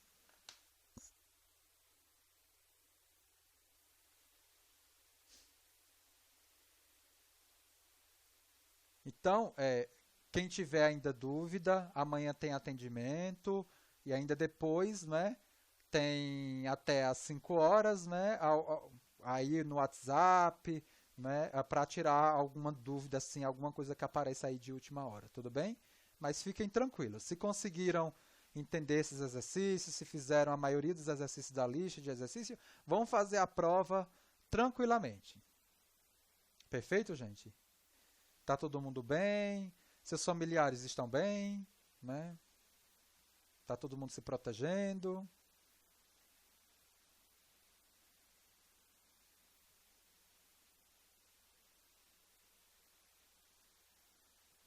Perfeito. Muito obrigado pela presença de todos. Eu sei que foi difícil, né? Que tinha live aí de Sandy Júnior. Tá todo mundo perdendo a live de Sandy Júnior. Mas está aqui por uma boa causa. É isso mesmo. Gostei. Foi praticamente quase todo mundo que está matriculado na disciplina, né, compareceu. Murilo, comparação do gráfico solução exata com a aproximada. Em que sentido, Murilo? Você pode colocar no áudio. Sim, é só para não te cortar. Eu sei que quando eu testei por problema modelo, a gente testou, comparou a solução exata do problema modelo com a solução dos elementos finitos, com 2 nós. Em cada nó, a solução aproximada, ela recuperava o mesmo valor da exata. Sim. Só que não existe nenhuma obrigação disso acontecer. Não. Em outros exercícios, sei lá, parecia que a forma aproximada meio que tentava tangenciar, mas com um valor um pouco mais abaixo. Isso, Murilo, porque vai ter problema que não vai ter solução exata. Tá? Tipo, vai ter problema que não tem solução exata. E aí? Não é uma condição, tá? Tudo bem? Sim, era só para saber se a gente estava fazendo certo mesmo. Isso. Vai ter situação e que você não vai efetivamente ter essa concordância, né, do valor nodal por elementos finitos com o valor exato no ponto nodal. Tá? Porque vai ter problema que não tem solução exata. Então, não vai ter como você conseguir. Né? Para toda a situação, você forçar essa condição.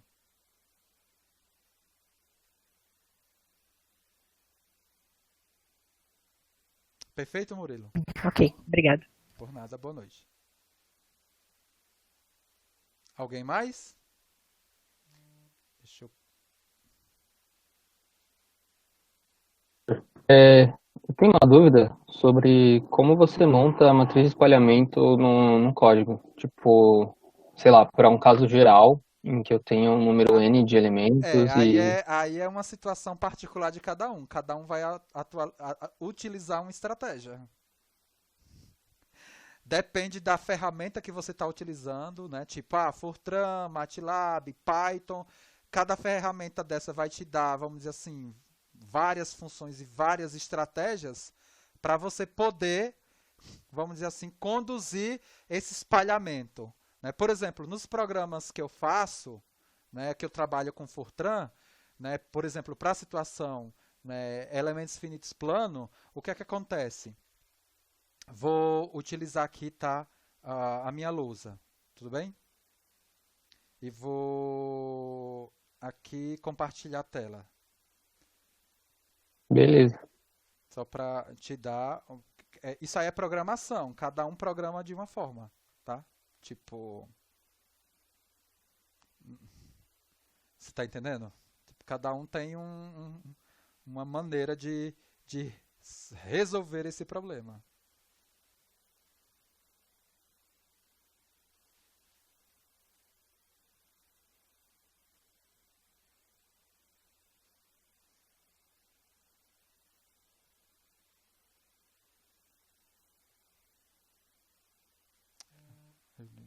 Espalhar a tela. Estou tentando aqui gerar a minha lousa. Será que a alegria de pobre dura pouco? Ele já identificou aqui.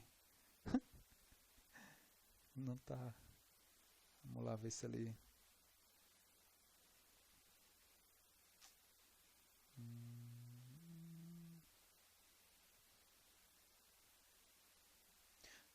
Ele não tá... Sim, espalhou? Então, deixa eu tentar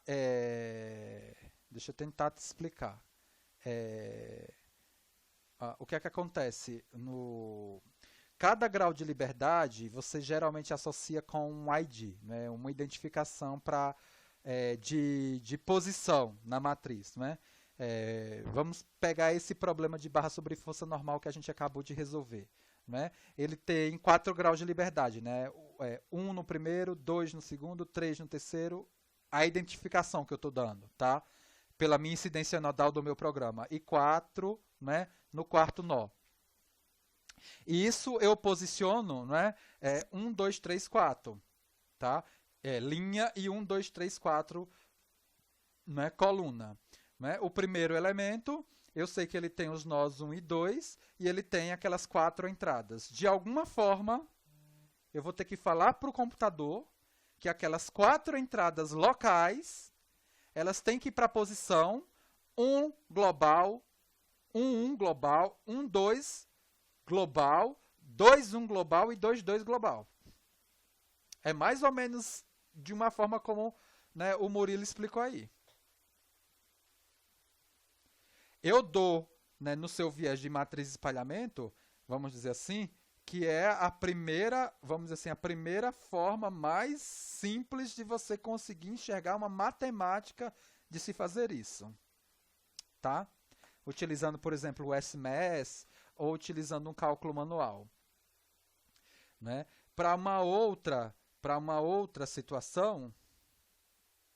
Por que ele aqui ele não está danadinho espalhando? Espalhou. Agora tá conseguindo ver a tela aí agora da lousa? Sim. Então foi o que eu falei, né? Vamos pegar aqui, deixa eu mudar aqui a canetinha. Vamos pegar aqui a situação que eu acabei de descrever para você. Eu tenho, né, o meu programa, ele me dá essa incidência nodal, porque eu defino, tá? O meu programa poderia dar a incidência nodal, por exemplo, de baixo para cima, mas eu estou falando que o meu programa, a minha lógica, ela vai ser de cima para baixo, por exemplo, né? Para discretizar esse problema. Tá? E aí eu tenho aqui os graus de liberdade, né? O ID 1, 2, 3, 4. Né? Porque lá eu não vou chamar o 1, o 2, o 3 e o 4. Eu vou chamar de um número. E aí o elemento, vamos dizer assim, né? 1, o elemento 1, ele tem os graus de liberdade 1 e 2, tá? Me gerando essa matriz de rigidez aqui, ó, me gerando essa matriz de rigidez, me gerando aqui, ó, me gerando essa matriz de rigidez, que vai ter 4 posições. Relacionadas a quem? Relacionadas aos graus de liberdade locais, que vão ter que ser colocados nos graus de liberdade o quê? Globais. 1, 2, 3, 4. 1, 2, 3, 4. Então, essa primeira informação aqui, local, ela vai ter que ser mapeada para essa região aqui. Ou seja, essa posição aqui, 1, 1, essa posição da matriz 1, 2, essa posição aqui, 2, 1 e essa posição 2, 2. Então, de alguma forma, eu vou ter que falar para o meu programa que ele vai ter que pegar essa informação elemental aqui e jogar para essa posição aqui, 1, 1. Né? Essa informação aqui, ela jogar para a posição 1, 2. Essa aqui para 2, 1 e essa aqui para 2, 2. Tá? O que eu fiz com você foi mostrar, né, isso por meio da matriz de espalhamento. Agora, como você faz isso utilizando Fortran, MATLAB, Python, SMS ou qualquer outra ferramenta, aí depende, vamos dizer assim, do ferramental que cada uma dessas estratégias ou essas linguagens elas te dão. Né? Tá? Porque, por exemplo, aí depende, né, de como cada um programa trabalha. Fortran trabalha de uma forma, Python trabalha de outra, né, C++ trabalha de outra. Tá? Qual é a recomendação que eu dou para você? Olha lá como é que ele faz no MATLAB, naqueles programas do laboratório que eu dei para vocês. Você olhou o programa? Olha, Então, o Paulo falou aí, ó. Né? Então, eu olhei, só que, tipo, eu não vi um modo de generalizar aquele programa para qualquer situação.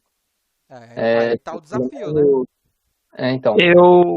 Eu tentei fazer isso uma vez para um programa de treliça, em que, na verdade, eu pegava a informação de quais eram os nós, nó final e nó inicial, e aí meio que eu marcava como se fosse uma etiqueta. E aí depois eu jogava para fazer a matriz geral da estrutura, eu fazia um for. Primeiro, na verdade, quando eu pedia o input do programa, eu pedia para definir todas as informações do nó inicial e nó final. Sim. E depois eu fazia dentro desse for várias matrizes de K global na mesma dimensão que a K global teria. Então, por exemplo, seria, se eu tenho, por exemplo, uma matriz com 5 nós, e ela, na verdade, o elemento só vai ser uma matriz 2 por 2, eu fazia 5 por 5, e aí automaticamente ele ficava 0, e como eu tinha editecado os nós, ele depois ia saber exatamente onde ele ia conseguir encaixar esses elementos. Então, tipo, se o elemento 1 era nó 2 e nó 3, ele ia conseguir, dentro de todos esses zeros, preencher o que é 2, o que é 3, e depois, como eu ia ter várias, era só depois somar todas elas para fechar numa matriz geral. É meio difícil de explicar, mas se você quiser, eu te mando aqui o programa. Porque assim, não tem uma solução única, tá? Não tem uma estratégia. É o que eu falei, depende da ferramenta que você utiliza e do seu nível de domínio na linguagem, né? Tem gente que faz um programa, sei lá, com 3.000 linhas, 4.000 linhas para resolver uma dada situação. Tem gente que com 3, 4 linhas faz o mesmo programa para resolver a mesma coisa, mas tipo, você tá entendendo? Quem questionou? Agora, o que é que acontece? Esses programas que eu estou mostrando para você, cada um vai ter uma estratégia. Por exemplo, né, para o problema de treliça, eu deixei para vocês o programa do livro, né, da bibliografia complementar do nosso curso, e tem um outro programa de uma bibliografia obrigatória do nosso curso. são dois programas diferentes, utilizando a mesma ferramenta que é MATLAB, mas cada um programou de um jeito. Vocês podem comparar, são programas de treliça. E aí vocês vão ver a estratégia que um e que outro usou. Depois, aqui no curso, eu vou colocar um programa, né, em MATLAB, e tem também, né, no livro, para analisar problema bidimensional. Você vai ver como é que ele vai fazer esse transporte da informação local para global. Cada um vai utilizar uma estratégia. Basicamente, depende do script inicial do programa que você dá, do arquivo de entrada de dados. Né? Depende muito do que você faz, né, em termos de script inicial. Né? Quais são as variáveis que você define? É muito particular. Né? É tanto que nas disciplinas que eu acho, né, de programação, é muito difícil, por exemplo, se o aluno colar, o professor não saber que ele colou. Que ele te pede, faz um programa para resolver tal coisa. Não, dois caras fizeram, ou 3, 4, 5, fizeram o mesmo programa com a mesma estrutura de... Impossível, não dá. Impossível, não tem como. Aí teve cola generalizada, não tem como. Porque programação é muito particular de cada um. Tudo bem, Ok, gente? professor, obrigado. Tá certo? Professor, na prova, o exemplo não vai ser também com um número alto de nós, né? Acho Não. que, então, que às vezes a gente fica preocupado em automatizar para N casos, mas demora mais tempo para fazer ele num programa do que fazendo na mão com 4, Mas 5 nós. mas o que foi que o professor falou? Quer aprender elementos finitos? Programe. Porque que é importante, né, tentar generalizar para uma situação, sei lá, qualquer. Que é justamente esse o desafio. Que o programa vai fazer você ir e voltar várias vezes. Não está dando certo, vou voltar, vou lá. Aí você vai conseguir internalizar. É essa, né? Mas na prova eu não vou pedir para você resolver com, sei lá, com 1000 nós. Não vou fazer isso. Tá? Mas é meu papel como professor deixar claro isso para você. Se desafie, tente, olhe. Por quê? Porque elementos finitos é muito isso. É programar. Não adianta querer se iludir, simplesmente fazer tudo na mão e achar que está aprendendo elementos finitos. Não vai. Não vai amadurecer plenamente. Porque vai ter essas né, nuances aí, né, de automatizar essas coisas. Entendi. Perfeito, gente? Eu vou parar aqui a gravação para o vídeo não ficar muito grande.